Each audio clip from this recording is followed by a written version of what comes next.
The Jimmy Butler soap opera continues. We've got the latest. Also, the Lakers trade targets. We'll talk about some players that the Lakers can add, and we got some news on De'Aaron Fox. Also, poor Josh Allen. Does Josh Allen need some answers in Buffalo? And Liam Cohen gives us the most cringe introductory press conference that we've seen in a long time. That's coming up next on The Big Lead.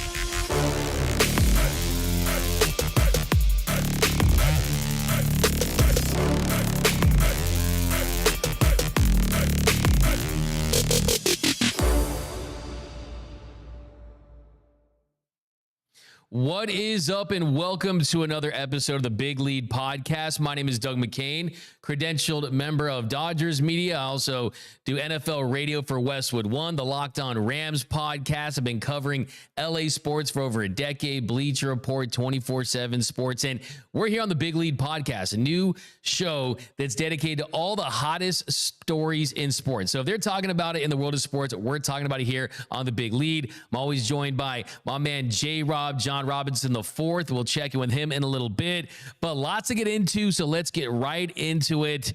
This Jimmy Butler saga soap opera continues to take twists and turns, and the latest is that he has been suspended once again. The Miami Heat are suspending Jimmy Butler indefinitely, and the decision came after Butler walked out of a shoot-around ahead of Monday's game against the Orlando Magic. And there's a lot of reports out there that this is something that's continued to happen, and one of the reasons why is because he was not going to be starting. He left the practice, and he's been trying to publicly force himself out of Miami for a couple weeks now.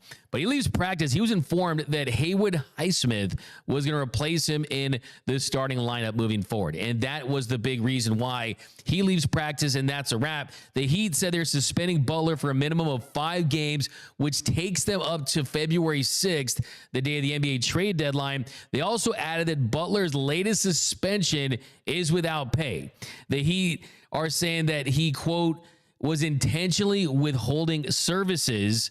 So it's getting ugly. It's getting ugly right now with the Miami Heat, with Jimmy Butler. The Heat also released a statement that said the Miami Heat are suspending Jimmy Butler without pay effective immediately for an indefinite period to last no fewer than 5 games. The suspension is due to the continued pattern of disregard of team rules, engaging in conduct detrimental to the team, and intentionally withholding services. This includes walking out of practice earlier today. So this is the 3rd suspension for Jimmy Butler just this month. The first was a 7-game suspension that came earlier in January. That was for conduct detrimental to the team after his initial trade request. The second was last week, or was for 2 games where he missed a team flight. And then now his latest suspension really marks what's going to ultimately be the end of an ugly divorce in Miami. In Miami, where it's Pat Riley's world, where it's Heat culture, where you got young players that are having success, where you have a winning record, and you're a team that is going to choose the franchise and the culture and the stability versus trying to cater to one player. And I think a couple things are in play here for Jimmy Butler. It is the player option. Butler has a player option for $52.4 million next season. And given how little the cap space exists for the market next summer, he's going to exercise that option and stay out of unrestricted free agency. That means that if a trade can't be done ahead of the trade deadline, Butler might be forced to stay with Miami until the summertime. So there's not a lot of teams out there that want to extend Jimmy Butler. Jimmy Butler knows that Phoenix is a team that might consider it, but that's going to be difficult to pull off. I mean, the Suns, they would have to find a taker for Bradley Beal's Supermax contract. They would need Beal to agree to waive his no trade clause, which is a leverage point that he has in his contract. In Phoenix, they've been aggressive in their pursuit of Jimmy Butler by all reports. But if the Suns can't get a deal done, then what do the Heat do in this situation? Do you try to shift gears and try to get him to possibly get shipped to Golden State. Now, that to me is interesting as well, because Golden State, of course, is a mid-level team, not a superstar-laden team that is a top team in the Western Conference. You still have Steph Curry, you still have Draymond Green, you still have Andrew Wiggins, but they're a team that really needs a Hail Mary to be a legitimate contender. And the Warriors, they've been in the mix for a while now, and now that the Heat have lowered their asking price, this could be a possibility as well. Now, if you look at their current situation, I want to talk about the Warriors here. Do the Warriors go out there knowing how much prime is left with Steph Curry, knowing that they're an organization that is trying to squeeze as many championship possibilities, trying to pry that championship window open, knowing that the current roster in place is not going to beat a team like the Thunder or beat a team like the Nuggets in the playoffs? They're certainly not going to beat a team like the Celtics in the finals. And really anything other than that at Golden State at this point is considered a failure. So how could the Warriors get Jimmy Butler if they want to go that direction? Well, with Butler, a guy that can certainly help this team on paper, they would have a lot of hurdles to get a deal done as well. The Warriors, they're right up against that hard cap. You have pieces like Jonathan Kuminga, a young promising star. You have Andrew Wiggins. Would Andrew Wiggins and draft picks get a deal done? Would Jonathan Kuminga get a deal done? Kuminga and control of the Warriors' future draft picks, does that get a deal done? Well, Miami, they've been interested in adding Kuminga in a deal for Butler. If that's still the case and they think they can pull that off, I certainly think they could get him in that deal. And if you are the Warriors, look, there's not a lot of hope left for your current roster. If you're the Heat, Kuminga has the best long-term potential of any player on Golden State's roster. He's the long-term play if you're looking for a guy that can build with your young nucleus. And look, both deals are going to have to possibly get a third team involved, so it could get complicated. The Heat, they're not going to want Wiggins in his contract, and you're going to have to find a third team for him. A deal without Wiggins, the Warriors would almost have to trade Dennis Schroeder in the $13.1 million on his contract for his salary for this season to match. So if Golden State wants to make a deal before February 5th, before February 6th, Schroeder can't be traded with the other players. So you have to be sent to a third team that's redirected to the Heat. So that could get a little dicey as well. So I think for me, when I look at this, and I'm just throwing out a big trade I did this morning, if the Warriors get Jimmy Butler, Larson, Alec Burks, and the Warriors would trade, this is a massive loaded trade, but the Warriors trade Jonathan Kuminga, Dennis Schroeder, Gary Payton II, Buddy Hield, Kyle Anderson, Bruin, Kevon Looney, another Bruin, the 2025 Golden State first-round unprotected pick, and then maybe that gets something done. But if I'm the Warriors, I would say, why not? I mean, I'm not the biggest, Jimmy Butler's a guy that can turn your franchise around, but Jimmy with the Warriors playing for what could be a better deal down the line, I think that's what makes the most sense if I'm the Warriors, if I really am hell-bent on trying to give this team any chance whatsoever. But it's going to be rough to see what happens in Miami with Jimmy Butler and the Heat. It's ended ugly. You made it to a couple of finals. You weren't able to win an NBA Finals with Jimmy Butler. And I see people out there saying, oh, this was terrible. This was terrible for a Miami team that wasn't able to get over the hump with Jimmy, and that if they could go back and do it again, they wouldn't. Do people realize that they pretty much maxed out with Jimmy Butler and the Heat? It cost them a first-round pick, Josh Richardson and Hassan Whiteside. They already won when you look at it, and they're not going to get to the next step. So, look, you're not beating Pat Riley in Miami. Jimmy Butler's used to getting his way. He's not going to get his way. This is going to be an ugly divorce. And I think with the market for him possibly growing because the asking price is lowering, it's going to be interesting to see where he ends up. Because at the end of the day, Jimmy Butler, when he's engaged, when he wants to win, when he's committed, he can still help a team win if you throw him into the mix with players that are already established and ready to win a championship. But John, I mean, what do you make of this this Jimmy Butler situation, my man? I hate that it has ended up like this. It has definitely kind of skewed my view of Pat Riley just a little bit, because I think Pat Riley isn't real with himself about some of the teams that he's had, that he's taken to championships. Like, Pat Riley is coached and had some all-time great players to lead those teams to championships. I think Jimmy Butler has done a phenomenal job in giving the Miami Heat his all. I mean, to go to 2 finals, regardless of what you say, with Jimmy Butler as your best player, and then when you look back at those teams with Bam and a young Tyler Hero being the second and third options, it was really impressive what he was capable of doing. I don't think they did a great job of pairing another supernova next to him to really maximize what he's able to do. I mean, this is still a guy, Doug, that when he was on Philadelphia, he was the best player on the team in the playoffs. He was the catalyst. So when I look at this whole situation, it sucks that it has to end this way just because of what Jimmy Butler gave to the city.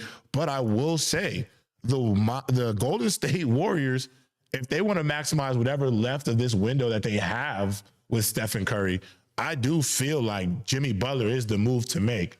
I don't think there are too many catastrophic or big moves you can make for the Golden State Warriors that really makes sense.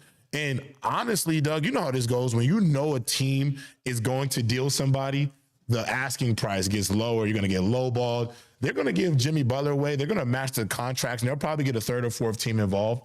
But, Doug, you're not going to get what you want in return if you're the Miami Heat. You're just not, because you know how business works. We know Jimmy wants to go. We know about the suspensions. We know about the dysfunction. So they're not going to get the best offer to get Jimmy Butler off their hands, which sucks. Yeah, but I think it's also addition by subtraction and just getting past this. If you're a Heat team that knows it's had success with different eras of players, right? They're not a one championship team. They've won championships across different generations. I mean, Wade was literally in both ones, but I still trust Pat Riley. I still trust the organization. And I think Jimmy Butler, he realizes the situation he's in. And look, I mean, you sign a 3-year, $146 million contract, and you don't want to play, you're 35, right? I mean, it's either play or don't. I mean, his actions, I think, might deter teams from going after him. And I think if I'm looking for an extension for him, you're digging yourself a grave. So I think that Pat Riley has nothing to prove, right? Pat Riley is getting a statue with a team he's not even with right now, right? I mean, this is the godfather of the NBA. So I think if I'm Jimmy Butler, you look at your numbers, 17 points a game, 5 rebounds, 4.8 assists, 30.6 minutes. I mean, those are numbers that scream big supermax extension. If I was Jimmy Butler, I would have done what Paul George did. And what Paul George did was played the year out, played hard, just gave it everything he had, and then get a team to sign to a bad contract, right? I mean, that's what Philadelphia essentially did. So there's ways to get your money without going to these measures. And I think you look at some of his history, I mean, with Minnesota, just leaving that practice. I mean, what he said about Tobias Harris and you pick me over Harris and all this stuff. I like guys that have a chip on their shoulder. I really, really do. But you're not going to have the leverage that you think you have with a strong organization. If it's a weak organization, you can walk all over. Sure, absolutely, the potential's there to get what you want. But these are two guys that aren't going to back down. But one of them is signing the checks. One of them is signing the checks, right? I mean, look, there's a big difference between that, right? It's like the difference between rich and wealth. I remember one of my favorite Chris Rock bits is when he's talking about the difference between rich and wealth, right? He's like, Shaq is rich, right? Wealth is that family that owns the color blue. You know what I mean? It's just very, very different. Wealth, you can never lose. Rich, you can lose over one weekend in Magic City, right? I mean, it's totally different. You can't save your way to that. And if I'm Jimmy Butler, it's like, hey, you want to act like this? Start your own NBA franchise, right? And that kind of stuff. So I certainly think I want to see Jimmy Butler happy, though. The game is better. The National Basketball Association in 2025 is better when guys like Jimmy Butler, who we know about, that have an edge, he feels like a 90s player playing in 2025 as far as the way he carries himself, his physical style of play. I love Jimmy Butler, the player, when he's at his best. I just worry that he's not going to get his way and that this is not the way to go about it. I mean, it would be funny if they sent him back to the 76ers. I mean, how funny it would be if he gets traded to the Sixers and then PG goes to the Pistons with those draft picks, and then Harris is in that deal as well. So it's kind of the whole Tobias Harris over me type thing once again. So yeah, it's definitely an untenable situation. It's an ugly divorce. And the other interesting thing I saw related to the Heat was that the Miami Heat are positioning themselves to have over $80 million in cap space in 2026 when you have Luka Doncic available. And Luka in Miami, that feels like something that if he feels like he can't get over the hump in Dallas and win a championship, Miami has the rings, man. I mean, Pat Riley can put out the rings on the table and recruit guys that way. But as far as the Miami Heat go, too, I just want to say it almost feels like Jimmy Butler is the guy we all thought that Kyrie Irving was. Now, that's a take right there, Doug. And I actually love that a lot. I think Kyrie is one of the most misunderstood players in the sport. I also think a lot of the stuff Kyrie Irving has done and been criticized about has really most of the time coming from a real genuine place, you know, and I think it's been misinterpreted. So I can see that. I think that's a heck of a take right there. I mean, Luka Doncic in Miami, I mean, that'd be something. I would have to see it to believe it. But also, Doug, it's not going to be the same with Mark Cuban. It's not going to be the same type of relationship. I do think people got to understand that Pat Riley is a different animal as an owner and a front office person. So I definitely, the grass isn't always green on the other side. That's the thing. That's 100% the thing. And players, they want to get paid. They want to compete for championships. Sometimes you can't have them both. But yeah, look, Jimmy Butler, this is exhausting. I mean, I feel bad for these reporters that are just following the soap opera every single day, every single chapter. So hopefully you get a resolution for both sides and both sides can move on, because that's kind of how it feels at this point. It feels like texts are going green. And you know how it's when you're with your girl and like she's still mad at you, right? That's a good thing. I get mad when my girl's not mad at me at all anymore. If she's not mad at me at all anymore, that's when I'm like, she's changed her number. You know, some other guys are in the DM dirty. Texts are going green. If they're still mad at you, they still want you. They just want to fix you, and they want things to go right. Pat Riley's to the point where he's not mad at Jimmy Butler anymore. He's done. He's like, you know what? I'm here. Pack your stuff, man. Text going green. Numbers being changed. Yeah. Like, we're done with you, man. It's over. But we'll wait for a conclusion. But switching gears, more NBA topics to the Lake Show. Lakers, they're winning some games, man. Lakers are on a little run right now. But even though they're on this run, I still firmly believe that for the Lakers to truly be legitimate championship contenders, they still got to go out there and swing a deal, preferably for a center. And the name we mentioned on this show last week was about Kessler. And Walker Kessler could help a lot of teams out there. And just talking to people in the LA media, people in the NBA a little bit, it just doesn't feel like this is a possibility for the Lakers. It's kind of one of those deals where I don't care how many times you want to post a jersey swap.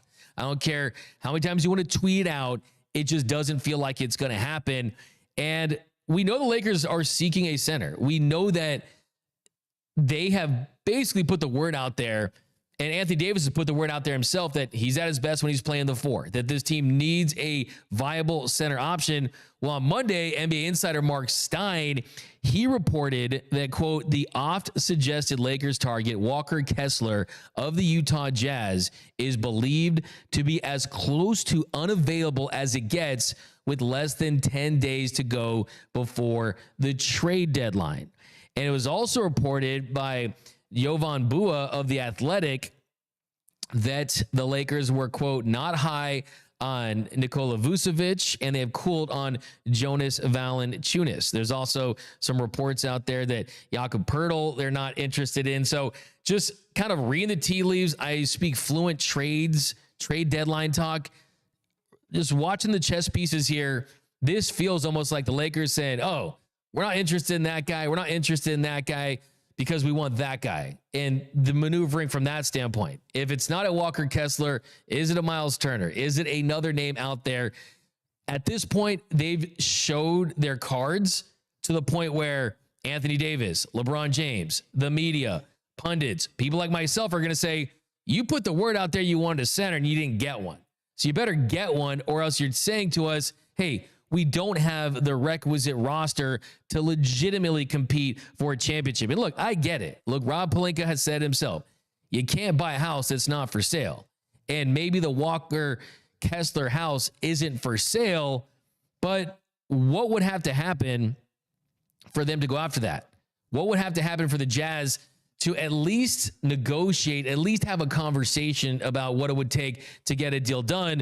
Well, Shams Charania, he recently reported that the Lakers have tried, quote, many times to acquire Kessler and, quote, have not been able to meet their steep price. Now, the Jazz acquired Kessler when they traded Rudy Gobert to Minnesota before the 2022-2023 season. So they view that as a feather in their cap, right? We singled this guy out. We feel like we won the Rudy Gobert trade because we turned him into Walker Kessler. A lot of times in front offices and organizations, you want that. That's how general managers get extensions, right? When you can point to deals that have proven to be successful. And if you were with Utah right now and Kessler's trending in the right direction, that might not be a way they want to go. Now, what is the Jazz's asking price for Walker Kessler? That is the big question I have. What would it take? I mean, most things, if you bring something to the table, a Godfather type of offer, I'm going to make him an offer he can't refuse. If you bring him that offer, you at least got to think about it. And if you're the Lakers, how do you get the Jazz to think about it?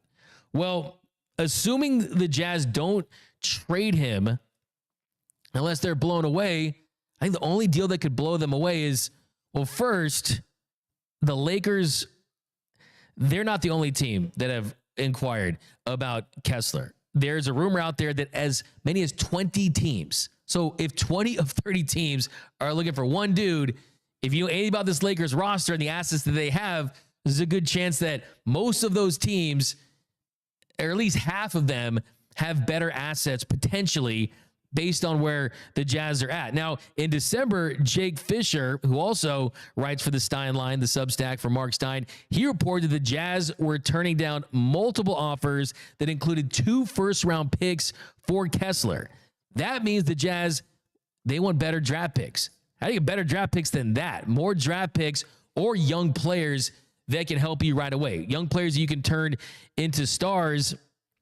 And the one issue that makes trading Kessler very hard is his small salary.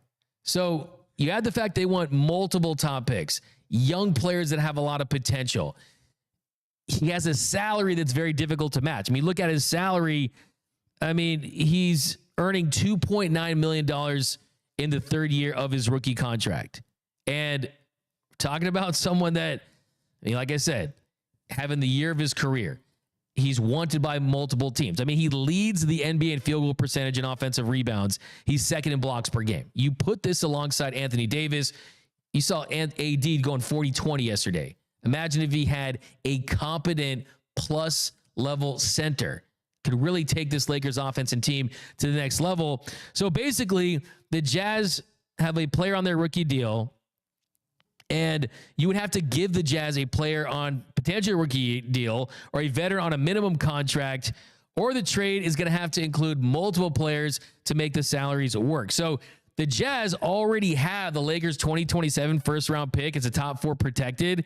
The Lakers can't include their 2026 or 2028 first round picks in any trade. So if the Jazz wanted at least 2 first round picks from the Lakers for Walker Kessler, the only picks they could send a deal would be 2029 and 2031. So let's look at this from the Jazz standpoint. And if you're a Lakers fan and you're not biased, you're not wearing your purple and gold sunglasses, imagine if Rob Pelinka hits you up right now and says, yeah, how's Jalen Hood-Schifino and a couple of first round picks in 2029 and 2031 look for Walker Kessler and that contract? Oh, how about Christian Wood's $3 million salary? That would work, right?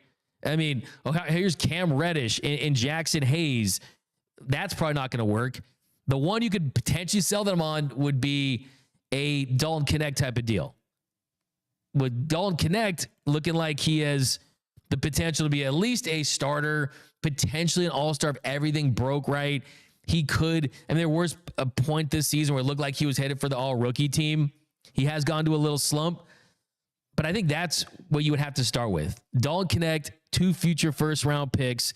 It's a big-time asking price, but the Jazz, they don't look like they're desperate to sell. They look like they're not desperate to sell, but I find the Lakers, after seeing last night, I have been, trust me, if you first time watching this show, if you know anything about me, I grew up a diehard Lakers fan, watched every game for decades. I mean, bleed purple and gold, but I'm also their harshest critic too. I never believed in this current team. until the run I've seen, yes, their record against above 500 teams is not good. Yes, they feasted on below average opponents, but you can find players out in the league that are maybe the 10 to the 30th best player in the league. What you can't find is top 5 guys. What you can't find is top 10 guys. Anthony Davis last night, 42 points, 23 rebounds, 2 assists, 2 blocks. He was 17 for 28. A just absolute dominant performance. It was just the second time in NBA history since 1996, 1997 to have at least 20 points and 10 rebounds in a quarter. I mean, Giannis had a game like that in 2023, but AD is still special. So I'm not looking at how I help LeBron. I'm looking at how I help AD. Walker Kessler could be that guy. At the very least, you got to get a center, but I'm starting with my Godfather offer for Walker Kessler. Yeah, so Doug, you got to add Rui Hachimura to that offer as well. I think Rui is the biggest piece if you're going to offer something at Utah. But I'm starting to have a feeling that there is a Lakers tax when it comes to transactions 100%. In the NBA. And I hear the tea leaves talking about a lot of teams are making offers for Walker Kessler. But I'm going to be completely honest, and this is no dig at Walker Kessler. I think he is going to be a great player in this league. He's only 23 years old with a bright future ahead of him. But if teams are offering you 3 first-round picks and a few players for Walker Kessler right now where he's at, I find it hard to believe that you're not willing to pull the trigger on that. I just find it hard to believe that the Utah Jazz are stashing Walker Kessler. I think, truthfully, they're looking for an offer even crazier that the Lakers can't match because they will love to fleece them. I would love to pair Walker Kessler with Anthony Davis, but I do think Miles Turner is just as viable of an option to pair alongside him going forward. And also he has playoff experience, things that Walker Kessler has not experienced in this league. So I do think there are some pros and cons to both players, but there is a Lakers tax for sure. And Doug, listen, I know you have been a little bullish on the Lakers. We've talked about them a lot off camera. However, over the last 6 games, 7 games, with them 5th in the West right now, I think it is safe to say that a center can put this team into a place where could they go to a Western Conference Finals? Could they get a matchup for 7 games where maybe they're playing a inexperienced, never been to a Western Conference Finals Oklahoma City team, and LeBron's been to how many conference finals, and you could shock the world. But that is very dependent on the pieces you add. And this is no dig to Rui Hachimura. I think it'll be hard for him to find minutes now with Vanderbilt and Dorian Finney-Smith locking up perimeter players all throughout the league for the rest of this season. It's going to be hard for him to find his value as a scorer with those two being such great perimeter defenders. That I do think a lot of teams value Rui Hachimura more than I think Lakers fans even do. And he'll be a great piece to add in a trade if you're looking to get value and first-round picks for Walker Kessler, for Miles Turner. And you might have to add another team to a trade to make sure everybody's accommodated for. Yeah, I think Rui is someone who's definitely going to be dangled in trades. I mean, I think the Lakers signed him to that deal to have that flexibility as a possibility. If I'm the Jazz and you got so many teams involved, I'm trying to get a player better than Rui Hachimura. I don't think Rui's the difference maker I'm looking for, but I definitely think that that's a player they would 100% be willing to ship out in a deal for sure. The Jazz are just tough because they're just not desperate necessarily, and they know the leverage they do have. Now, another guy I want to hit too, right before the show, De'Aaron Fox. Shams Charania put out that De'Aaron Fox has 0 interest in joining the Lakers. Los Angeles is not the top of his preferred destinations. If I'm the Lakers, I'm saying, fine, dodging a bullet on that one. I don't think De'Aaron Fox as a contract is going to age that well. Very young, very athletic. I think he's 27 still, 1-time All-Star. You still have Austin Reeves. I mean, not saying he's a bad player, but he wants to get paid like a superstar. And I don't think the Lakers are a team that's going to do that and should do that for a player when they have other areas you need to address. I mean, I actually do like De'Aaron Fox as a player. I mean, definitely see the explosion when he's at his best, but I see him as a player like in the Spurs, the Magic as a possible team. I just don't see him as a fit for this Lakers team right now. But yeah, I mean, I guess I'm happy to see a lot less De'Aaron Fox to the Lakers, a lot less De'Aaron Fox threads, but no Fox in LA. I just don't see that one. But Houston too. I think Houston would be the squad. That's Noel's team, right, Noel?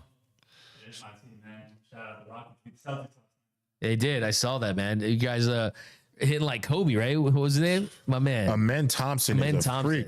Is Amen Thompson just as athletic as LeBron James coming into the league? Might be the most athletic dude I've seen since LeBron. It's actually freakish how fast he gets up and down the court. And to just his second jump off the ground, I mean, God blessed him and his brother.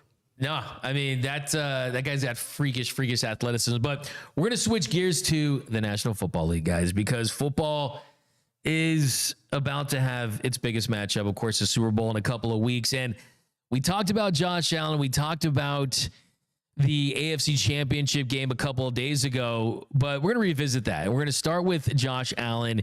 And first, I want to play a clip of his post-game press conference, because I've seen a lot of players when they lose, especially on the biggest stages, they're gutted. They're in a bad place. You just lost a chance. You worked all year to get to this stage, to this level of the season, and you lose in heartbreaking fashion. And Josh Allen looked absolutely gutted after the loss to the Chiefs. It's not fun. But to beat the champs, you gotta to be the champs, you gotta beat the champs, and we didn't do it tonight. Very short, very sweet, but he said it's not fun. It's not fun. And I look at Josh Allen, a player that talent-wise is right up there with Patrick Mahomes and Lamar Jackson. And the way that he can change the game with his legs and his arm, it does feel like he deserves a chance to compete for a title. But will that come? Maybe, maybe not. Will it come in Buffalo? I look at his numbers in his losses. That's the first thing I want to look at after the game. You look at his numbers in those losses. You look at him putting this team on his back. The Bills have let down Josh Allen. McDermott has let down Josh Allen. In the 4 postseason losses to the Chiefs, Josh Allen has 1,039 passing yards, 9 touchdowns, 1 interception, a 65% completion percentage, a 100.2 passer rating, also has 267 rushing yards and 2 tutties on the ground. He's averaging 260 passing yards, over 2 touchdowns, a quarter of an interception in that stretch, 67 rush yards in that stretch as well. The Bills have just not been able to get him over the hump against the Chiefs, and you can't put that on Josh Allen. You can't hold that against a guy that has done enough to win. I mean, look at this. He scores 29 points against the Chiefs. The Chiefs have scored 30 points twice all season, and the third time they do it, it's in a playoff game when it looked like you did enough to win. For me, Josh Allen feels like the guy who you're playing in a video game and you just keep losing to the final boss again and again and again. It feels like you're going against M. Bison on Street Fighter on hard mode and you just keep losing. Nothing can get you. I mean, what's the hardest final boss in a video game you can think of? I was going to say Master Hand. Master Hand. Super Smash Bros. In Super Smash Bros. It's Josh Allen losing to Master Hand in Super Smash Bros. again and again and again. I said it before, I say it again. It feels like Josh Allen is a character in Patrick Mahomes' documentary. It feels like it's Josh Allen, Lamar Jackson, it's Joe Burrow, and they are the 90s NBA superstars that lost to Michael Jordan. And yes, this does speak to the greatness of Patrick Mahomes. And I think that Josh Allen's excellence amplifies Patrick Mahomes' excellence. But if I'm Josh Allen, I'm looking at the coaching advantage. It's Patrick Mahomes and me. Yeah, Mahomes makes some incredible plays. I'm not saying that Allen is on Mahomes' level, but they're a lot closer than Andy Reid and Sean McDermott. I think that's the big difference there is Andy Reid has such a big time advantage over McDermott, and Josh Allen can't get the home game this year. I mean, there was the 13 seconds, there's the missed field goal, a lot of bad luck, a lot of Bills heartbreak over the year, but I'm just gutted for Josh Allen still. I'm not gutted for Josh Allen, Doug. We have to stop feeling bad for Josh Allen. I want to give him a hug.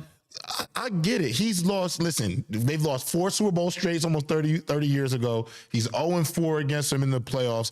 I get Bills Mafia, y'all are sad, but we cannot feel bad for Josh Allen.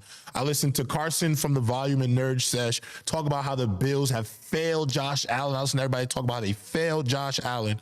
Josh Allen had 2 minutes and 3 timeouts to find a way to win that football game. And I agree. Spags sent a corner blitz on 4th down, and he didn't see it. And he threw up a prayer to Dalton Kincaid, and everybody acts like he saw Dalton Kincaid. He threw up a Hail Mary, and Dalton Kincaid happened to be in the area and didn't finish the play. But ultimately, you can look at Josh Allen's numbers and from face value and think he's played flawless football in the playoffs because he's never turned the football over. But if we go over turnover-worthy plays, he almost had 2 interceptions against the Chiefs in their matchup. I remember last year's endeavor, he had a fumble and almost threw a pick right in somebody's hands. I think it was Cook on the Chiefs. He dropped it. He hasn't been perfect, and it is a full team effort. I said this on the show right after the game when we spoke on Sunday night. It's a full team effort to beat the Chiefs. And the reality of it is, Doug, when Patrick Mahomes has to make those perfect plays or be perfect or be present in a moment, he makes those plays. But Josh Allen, you had a better O-line than Mahomes this year. You have the better running back. There's a lot of factors that we got to start looking to outside of just, well, because Josh Allen didn't throw a turnover, it's everybody else's fault. We got to start looking at him too and seeing what is he not doing enough of as well. And again, I'm not putting it all on him. It's not all on him, but it is a team effort. He's getting paid a lot of money to be a game changer in Buffalo, and he has to finish the last drive. You have 2 minutes and 3 timeouts to change the world for your franchise, and you can't get past midfield. These are just the reality of it, because we're not going to look back 10 years from now, Doug, and say Josh Allen and the Bills, they didn't do enough for Josh. We're going to say Pat Mahomes was great. And you know what else? In this era, somebody has to be Peyton Manning, and I'm ready to see, is it going to be Lamar Jackson or is Josh Allen going to be the Peyton Manning to Mahomes' Brady? But Manning has a couple Super Bowls, right? I mean, Manning, like, I see the comparison there for sure, but I think the difference is that with Josh Allen, he's making miraculous plays. I mean, look at the throw to Dalton Kincaid. I hit him in the hands, man. I after the game on the show, I said, okay, it wasn't a drop, this and that. That hit you in the hands. It would have been a very, very difficult catch, but just to get that throw off in the face of pressure like he did shows the instincts, shows the it factor that he has to make plays. It almost reminded me of Aaron Rodgers a couple years ago. I mean, against the Cardinals, I mean, that sense that he has in the pocket. But one thing I want to talk about, too, is Ryan Fitzpatrick. Because Ryan Fitzpatrick, former quarterback, Harvard grad, smart dude, now an Amazon NFL analyst, he kind of went to war a little bit on X with a ESPN analyst. Now, Benjamin Solak tweeted out, here's why I think Josh Allen should have thrown the swing pass to Khalil Shakir. Think the zone man pre-snap tells got him off Shakir early, but that's still your best option. He still takes a great job. He still takes a great pivot, makes a great throw to Kincaid that should have been caught. So think about that. He's saying he still makes a great throw to Kincaid that should have been caught. He thinks that the zone man pre-snap tells got him off Shakir early, but that's still your best option. If you look at that play, does he think that Josh Allen has like eyes just 15 around his head, right? I mean, this feels like Madden analysis, right? And this is what Ryan Fitzpatrick said. Fitzpatrick says, I actually really like your passion and knowledge for the game, but sitting in your comfortable swivel chair with the heater on the house and a clicker in hand makes the game very easy. Having 2 unblocked, unimpeded defensive players, believe it or not, is pretty difficult to navigate. In the interest of credibility, please don't ever pause the tape again to talk about the space between the unblocked full speed rushers and how the QB just needs to turn his hips and make the throw. And it kind of went back and forth a couple of times. I mean, he does have passion. I'm not saying this guy doesn't know ball, because he clearly does. But to say, oh, I'm rolling right, it was impossible to see that blitz when it gets there. Spagnuolo, it's one of his best designs that he has in his bag. To think that he's just going to find Shakir and just dip it over when he's in the face of pressure, rolling to his right, it's ridiculous. Yeah. As somebody who's transitioned from playing the game into media, I have like my heart is set between the players and my journalists out there. I love both sides, but these those type of tweets and the sit down, it almost comes off as a bit arrogant to me. Because for one, to look at Josh Allen, turn to the right, 5-man pressure, they're not blocking it right. To think that he's going to snap his hips around when you know on a blitz, Doug, you got to get the football out. Yeah. You don't have no time. You got to get the football out fast. For him to turn around and check it down to Shakir, Doug, he still very much could have gotten tracked down by the linebacker. There was a linebacker out there. There's a lot of space, an open field tackle right behind the line of scrimmage where it's turnover on downs, ball game. It's easy to say from your seat and with a clicker in your hand what he should have done. But also what kind of annoyed me about the video, and this is no discredit to the journalist that made the video, shout out to him for making content, but you showed clips of it being blocked so much easier than it was blocked in that moment. All you showed an array of clips of the same play, the same check down to Shakir, but never once decided to acknowledge how it was blocked every other time prior. It was clearly an open throw to make. And two, Doug, every time the clip showed, it was 1, 2, look, orbit, throw the orbit motion, the swing route from the orbit motion. It clearly wasn't that with this play. Josh Allen's eyes didn't even look to Shakir to start the play. So it was never meant for him. So for him to whip his eyes back to give it to Shakir, it clearly that wasn't his first read. He went with his first read, get 5 yards downfield. It didn't go that way. But I just thought the take was a little lazy, if you ask me. Yeah, and you hear guys talk about how difficult it is when you're trying to pick that up with 5-man protection. I mean, do you just slide the line over to his side and give yourself some extra help? But if you know anything about Steve Spagnuolo, he'll get creative by throwing a free safety as a blitzer. And really it turns into a corner blitzing, which how do you detect that, right? Especially in the heat of battle in that stage of the game when it's 4th and let's try to save our season. So it's kind of too, it's like, hey man, like those dudes are those dudes for a reason. It's kind of give credit where credit's due. Spagnuolo, elite, one of the best defensive minds we've ever seen. That Chiefs defense has absolutely been one of the biggest reasons why they've been able to continue this dominance. So yeah. Look, it's funny that I say that because I got most improved player for JV baseball. That's the highlight of my athletic career, right? And so I'm Mr. Stats. I'm Mr. Breakdown Film. And trust me, I think that kind of stuff too. But having spoken to these dudes, these professional athletes from time to time off camera and stuff like that, it's amazing to hear them discuss the game. And one thing that kind of sticks out to me is just the luxury, the blur of a game, right? And when players become great players, it's when the game slows down for them. I'll never forget talking to Chris Sims, and he was talking about how his dad would tell him that the great quarterbacks in this league, the ones that become all-time greats, are the ones where the game completely slows down for them, but they still have their athletic ability. But most quarterbacks, the second that game slows down for them, the second that it's just about executing every single play, reading the defense, once that finally clicks, it's like, oh no, the back, the knees, losing the step, right? So it's just an unfortunate part. And what separates the great athletes from the average ones, the good athletes are, hey, I got enough reps going against elite competition. And finally, and some guys find it earlier than later.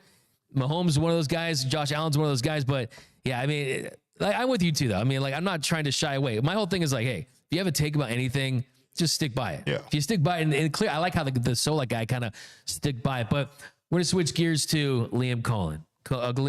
I mean, very familiar with Liam Cohen. He was with the Rams for a couple years. And, my wife told me a couple of weeks ago that cringe is in. I don't know, man, because there's winning and losing of the press conference. He did not win that press conference, but I mean, he clearly made headlines. Here was Liam Cohen trying to ingratiate himself to Jags fans. Duval. I think we need to possibly make that a permanent soundbite. I'm going to run that back real quick. Duval. Now, if you don't know what Duval is, in 2013, the fans of the Jacksonville Jaguars, they voted on Twitter to be referred to as Duval. The fans also use hashtag DTWD, which stands for Duval Till We Die. And that is what they chant, right? That's what they chant during games. It's a rallying cry. It is their county. It's their culture. It's kind of funny too. Blake Bortles in 2014, when he was drafted, he actually thought he was getting booed when he walked to the stage, but everyone was like, Duval. But really, that's what they do. But it was just, look, it was cringy. It was pretty bad. I don't think this is going to be the moment where we say, oh, he's going to be a bad hire. Because one thing I want to remind NFL fans out there is what everyone say about Dan Campbell. After he said, hey, I'm going to buy your kneecaps off and this and that, I was like, oh, it's over. Might as well look for the next head coach. Yeah. It's not going to work. The introductory press conference is the most overrated thing in the history of sports. Look, I'm a UCLA guy. I remember Chip Kelly moved me to tears at his introductory press conference. He was awful. He was terrible. He stole money from UCLA. Liam Cohen is the best move the Jags have made in a long, long time. And it's because you're pairing an offensive guru with a young, talented quarterback that hasn't figured things out. Last season, the Jaguars went 4-13. But Liam Cohen is one of the best offensive minds in the sport.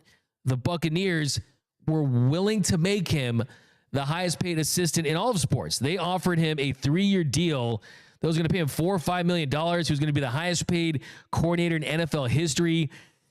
But it was contingent on him not taking the second interview with the Jags. And the Jags basically, they fired their GM. That opened things up. It was this kind of back and forth for a while between the two. But he ultimately ends up as the Jaguars head coach.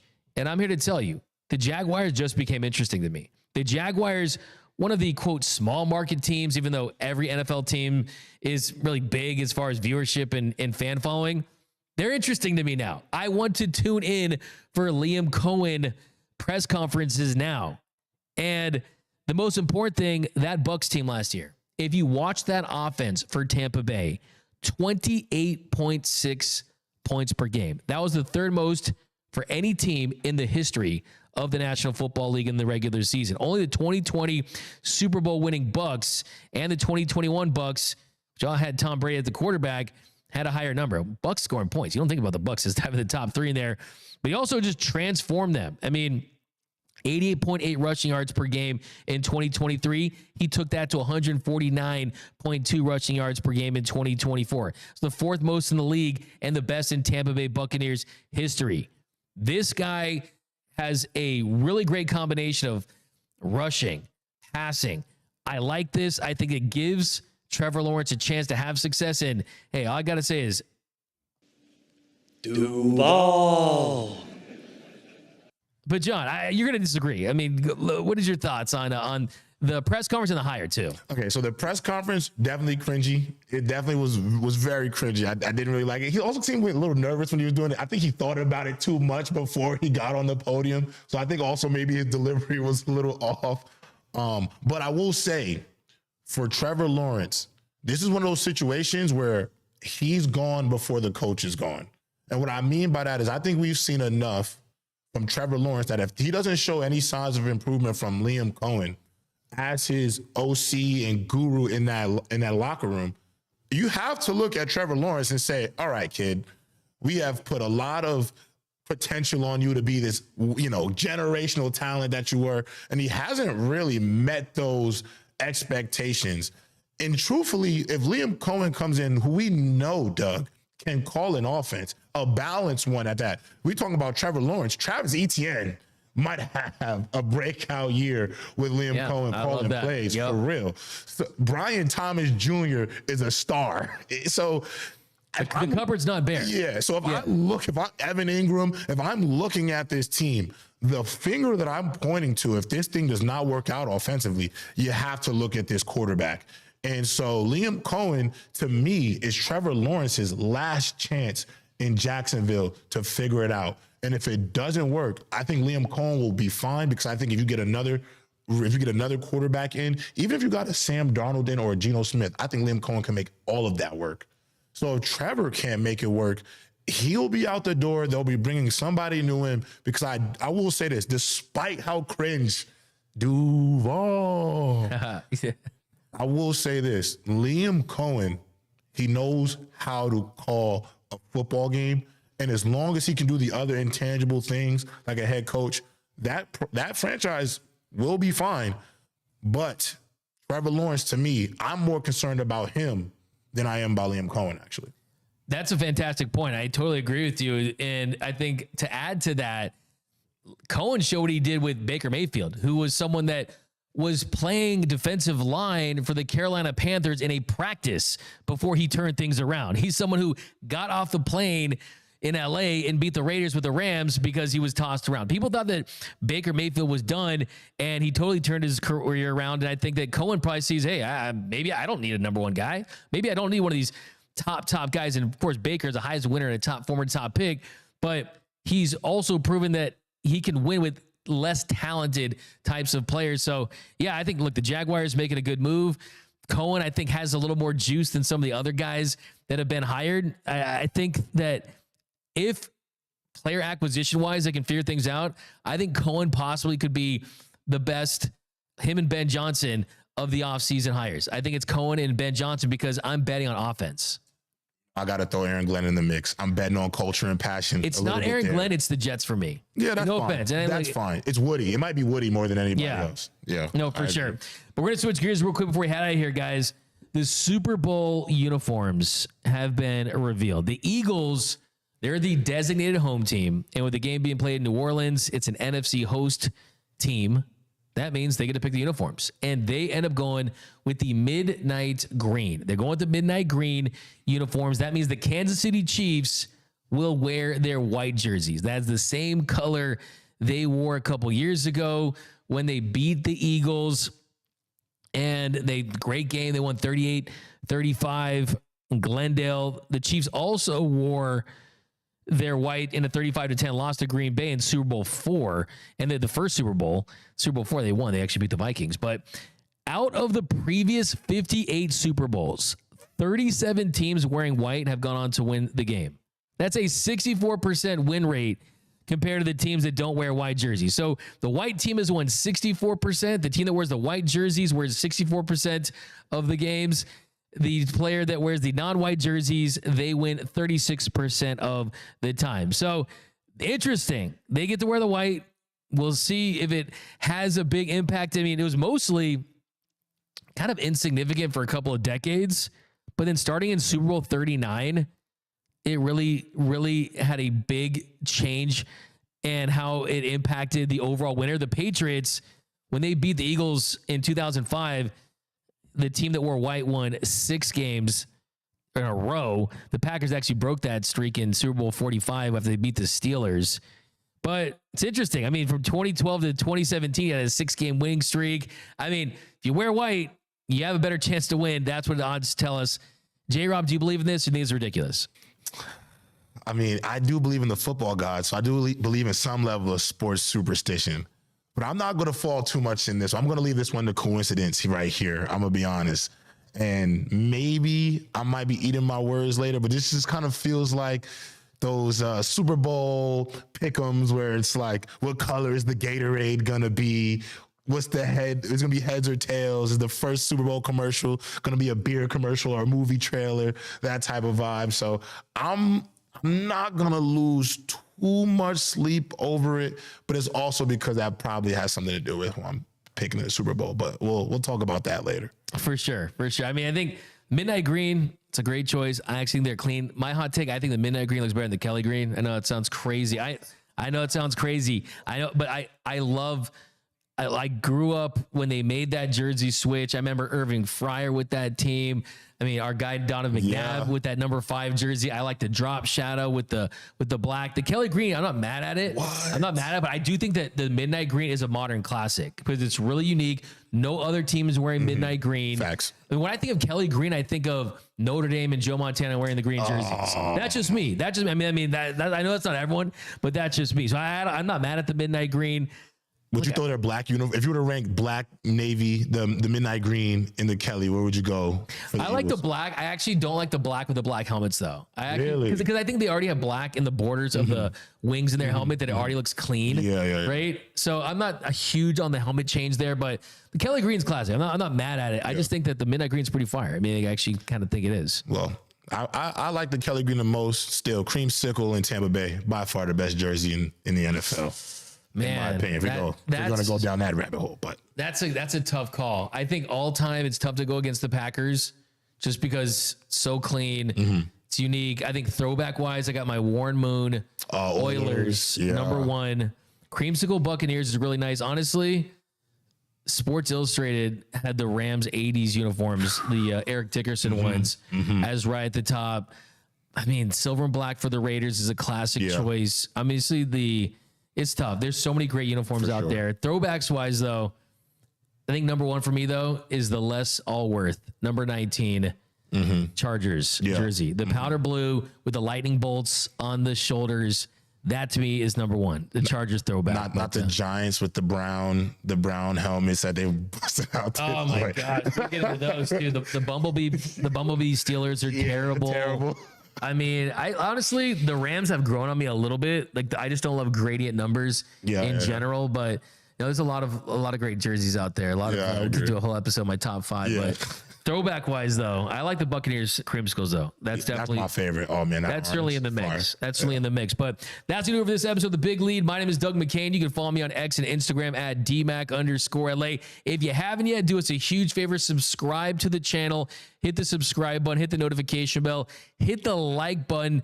Also, we drop all these episodes as cuts as well, so look out for those. We're going to be adding the podcast feed very soon, so you can listen in audio form, tons of interviews. The hottest stories in sports, you're going to find it right here, guys. So definitely subscribe to the channel here on The Big Lead. But that's going to do it, guys. Until next time, I'm out.